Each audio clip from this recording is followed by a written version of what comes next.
Now, let's talk about real assets or physical assets. That is the second asset class after financial assets.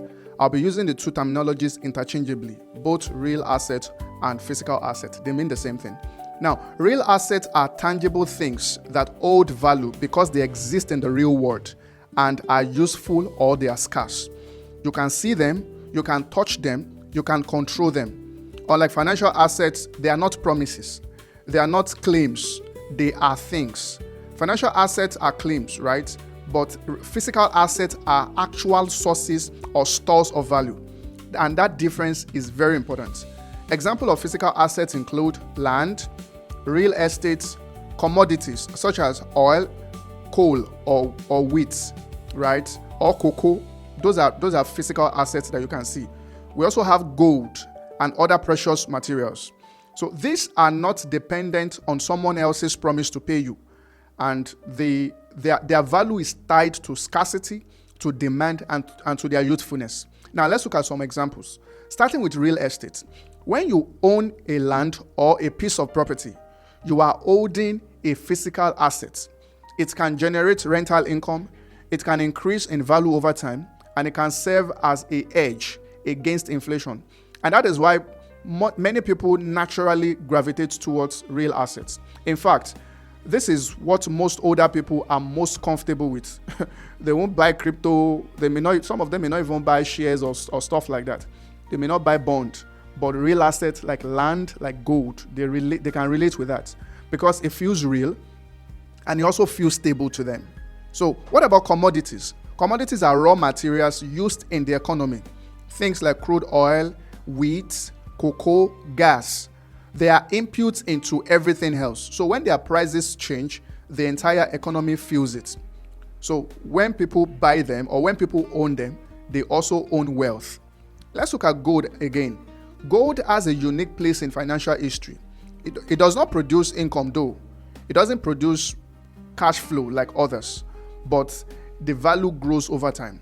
And it does not depend on any company. It is widely acceptable as a store of value because it is scarce, it is durable, and it is globally recognized. Anywhere you get to in the world, gold is gold. So physical assets behave differently from financial assets. They are more directly tied to scarcity, physical demand, and global economic conditions.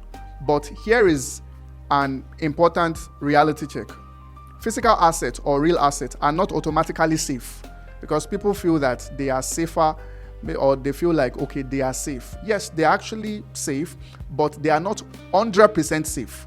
They can also fluctuate in value. The value can increase or decrease. And sometimes they require maintenance, for example, a house, right? And they can be illiquid. That is, they are hard to sell quickly. If you need money urgently, a house is not something you can quickly sell easily unless you are ready to lose your value significantly. So they are not liquid. So that is why it is important to diversify your asset across different asset classes, depending on various things. So stability is not automatically guaranteed because it is a physical asset. But why do most people prefer real asset or physical assets more? The reason is because, number one, they feel more concrete. They can see it with their eyes. What you are paying for, you can see it like this.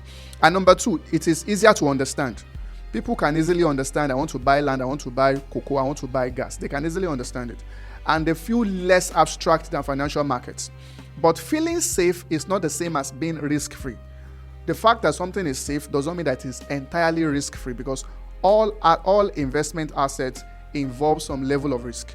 So physical assets are often used for protecting wealth against inflation because as general prices rise, the value also rise. They are often used for diversifying financial exposure. So they are good for diversification and they're also good for long-term value storage. So they are generally not always designed for fast growth.